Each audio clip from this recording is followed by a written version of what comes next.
Nunca pensei que uma simples viagem de negócios mudaria tudo.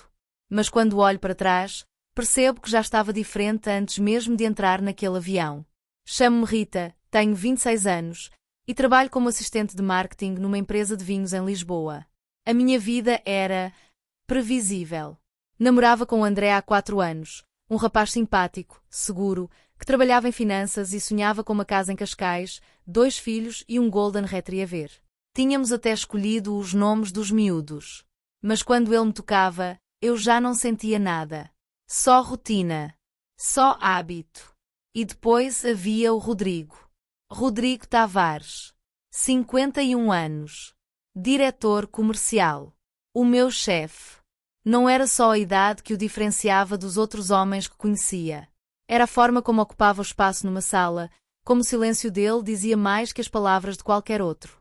Cabelo grisalho nas têmporas, rugas finas nos cantos dos olhos quando sorria, o que era raro.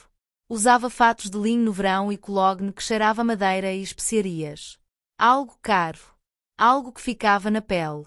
Eu sabia que ele era casado. Toda a gente sabia. A mulher era advogada, os filhos já na universidade. Vi fotografias no escritório dele, uma família perfeita em tons sépia. Mas havia algo nos olhos dele quando me olhava. Uma intensidade que me fazia baixar o olhar, o coração acelerado. Era quinta-feira, final de outubro. O céu sobre Lisboa estava carregado de nuvens cor de chumbo quando chegámos ao aeroporto. Íamos ao Porto para uma reunião com um grande cliente, uma oportunidade que podia mudar tudo para a empresa. Rita. A voz dele era grave, sempre controlada. Vamos beber um café antes do embarque. A sala VIP estava quase vazia. Sentámo-nos junto à janela que dava para a pista. Eu trazia uma saia lápis azul marinho e uma camisa branca, saltos que me faziam parecer mais alta, mais confiante do que realmente me sentia. Ele estava impecável como sempre, calças de alfaiataria cinzentas, camisa branca com as mangas enroladas até aos cotovelos. Reparei nas mãos dele. Fortes. Mãos que sabiam o que faziam. Nervosa com a apresentação, perguntou, os olhos fixos em mim por cima da bica. Um pouco, admiti. É muita responsabilidade. Vais fazer um excelente trabalho. Confio em ti. Aquelas palavras. A forma como as disse. Senti algo apertar no peito. O voo atrasou. Primeiro meia hora. Depois 1 hora. Problema técnico. Quando finalmente anunciaram que o voo estava cancelado, já passava das 10 da noite. Temos de ir na mesma, disse Rodrigo, a mandíbula tensa. A reunião é às 9 da manhã. Não podemos falhar. Foi ele que resolveu tudo, alugou um carro, encontrou um hotel no Porto para passarmos a noite. Eu liguei ao André, disse-lhe que tinha havido um imprevisto. Está tudo bem. A voz dele soava distante, desinteressada. Provavelmente estava a ver futebol. Está. Falo contigo amanhã. Desliguei sem esperar resposta. A viagem de carro durou quase 3 horas. Chuva intensa, faróis de outros carros a refletir no vidro molhado. Rodrigo conduzia em silêncio, concentrado. De vez em quando eu olhava para ele, o perfil forte, a forma como segurava o volante, a tensão nos ombros. Cansada? Perguntou, sem tirar os olhos da estrada. Um pouco. Podes dormir. Eu acordo-te quando chegarmos. Mas eu não conseguia dormir. Estava demasiado consciente dele ali ao meu lado, do cheiro do cologne misturado com a cor do carro, do som da respiração dele. Chegámos ao Porto depois da 1 da manhã. O hotel que ele tinha reservado era pequeno, boutique, perto da Ribeira. A recepcionista, uma rapariga jovem de olhos sonolentos, verificou a reserva. Lamento, mas só temos um quarto disponível, disse, sem levantar os olhos do computador. Com o São Martinho este fim de semana, está tudo ocupado. Senti o sangue gelar. Tem cama de casal? Perguntou Rodrigo, a voz calma como sempre. Sim, senhor. É uma suíte. Tem sofá também. Ele olhou para mim. Aquele olhar. Rita, se não te importares. É só algumas horas. Eu durmo no sofá. Eu devia ter dito não. Devia ter insistido para procurarmos outro hotel. Mas em vez disso, ouvi-me dizer, está bem. O quarto era elegante, paredes de azulejos antigos, uma cama enorme com lençóis brancos, uma janela que dava para as luzes trêmulas do Douro. O sofá era pequeno, demasiado pequeno para um homem da altura dele. Vou tomar um duche, murmurei, agarrando a mala. A água quente escorria pelo meu corpo e eu estava pela primeira vez com um homem de verdade, ou prestes a estar. Sabia que algo tinha mudado no ar entre nós. Quando saí da casa de banho, ele estava junto à janela, ainda vestido, a olhar para o rio. Tinha tirado o casaco. A camisa branca colava-se às costas largas. Eu trazia apenas uma camisola de dormir simples, cinzenta, algodão, que me chegava a meio da coxa. O cabelo castanho ainda úmido, solto sobre os ombros. Senti o frio do quarto na pele nua das pernas.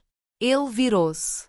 Os olhos dele percorreram-me, não de forma grosseira, mas intensa, como se estivesse a gravar cada detalhe na memória. O sofá é demasiado pequeno, disse eu, a voz saindo mais rouca do que pretendia. Podes dormir na cama. É grande. Eu fico de um lado.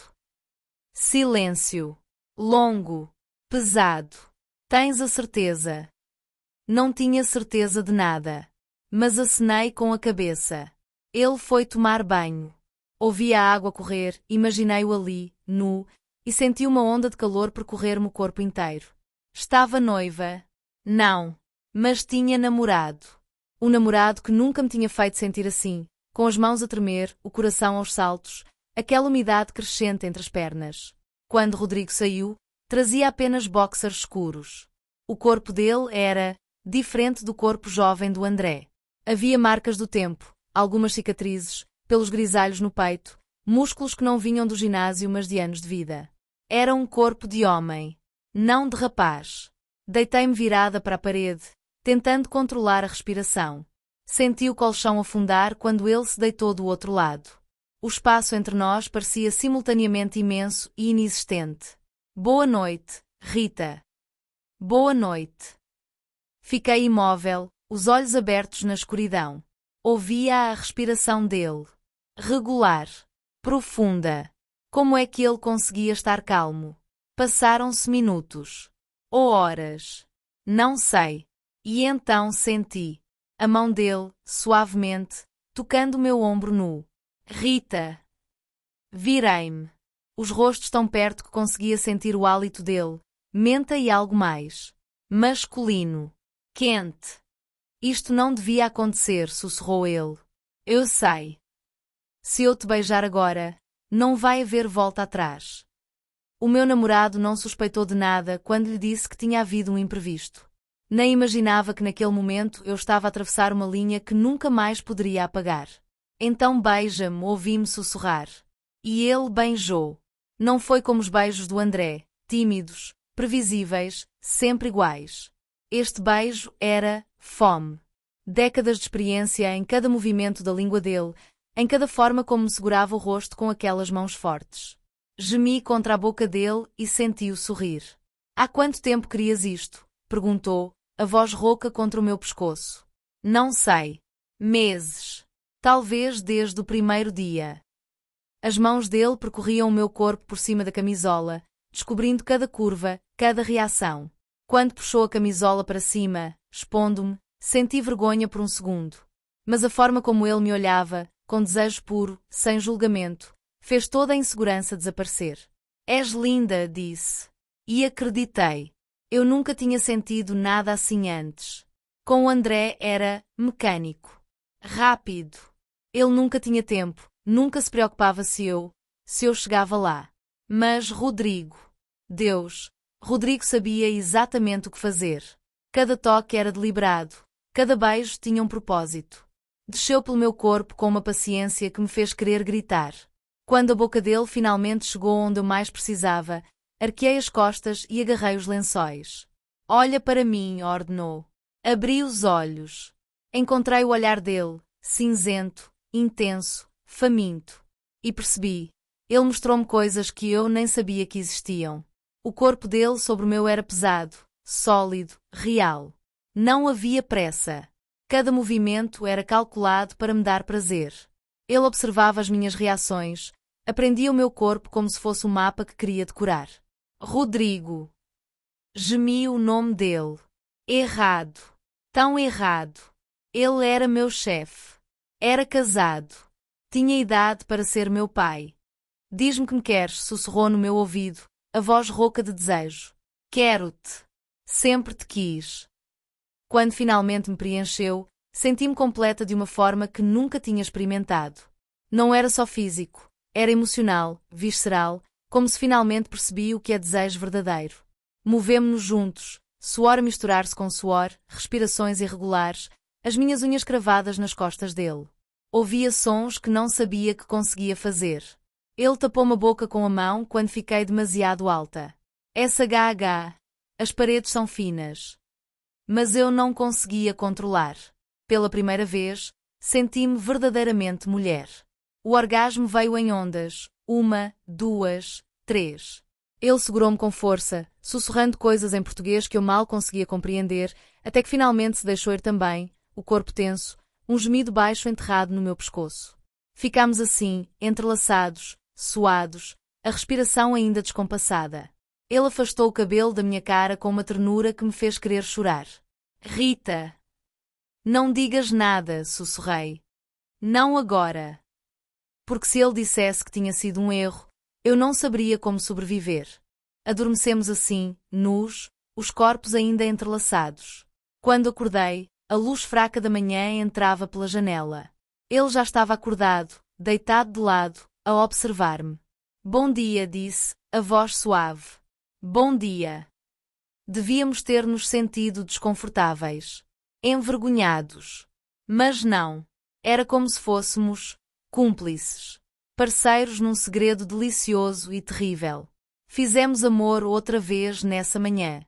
Mais devagar desta vez, saboreando cada momento, sabendo que quando saíssemos daquele quarto, teríamos de voltar a ser chefe e subordinada.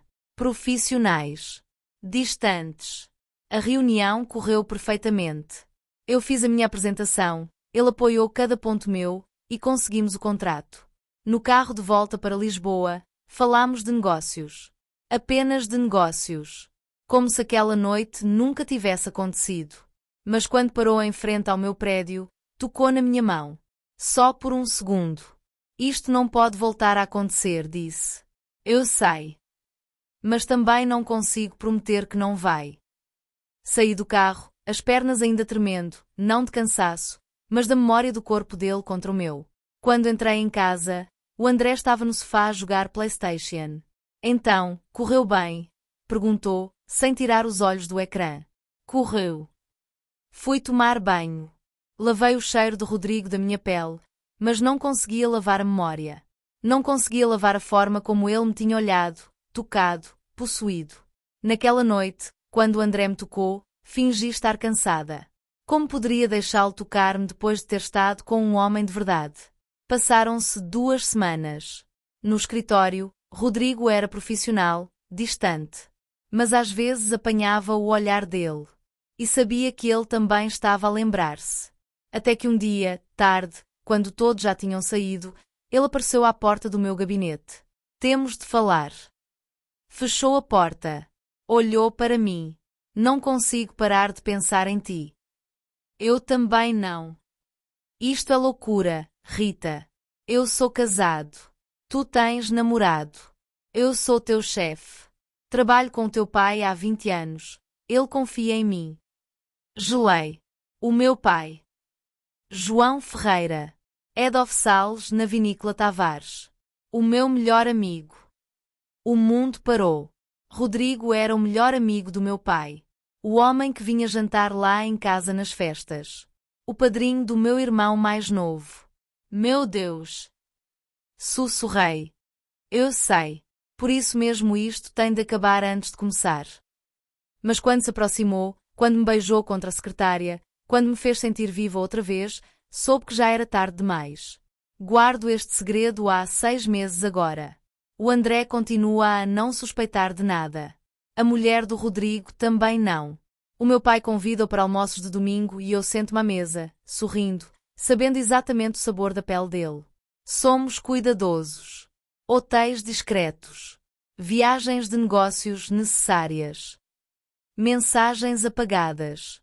Cada encontro é roubado, proibido, intenso. Eu devia sentir-me culpada. Devia odiar-me. Mas quando estou nos braços dele, quando ele me faz renascer em cada toque, não consigo arrepender-me. Pela primeira vez na vida, sinto-me verdadeiramente viva. Será que isso me faz má pessoa? Será que o prazer justifica a traição? Não tenho respostas. Só sei que voltei para casa como se nada tivesse acontecido tantas vezes que já perdi a conta. Olho para o André e vejo tudo o que ele nunca será. Olho para o Rodrigo e vejo tudo o que nunca poderei ter completamente. Vivo numa mentira. Mas é uma mentira que me faz sentir mais real do que qualquer verdade alguma vez me fez sentir. E se me perguntarem se faria tudo outra vez, a resposta vai assustar-vos.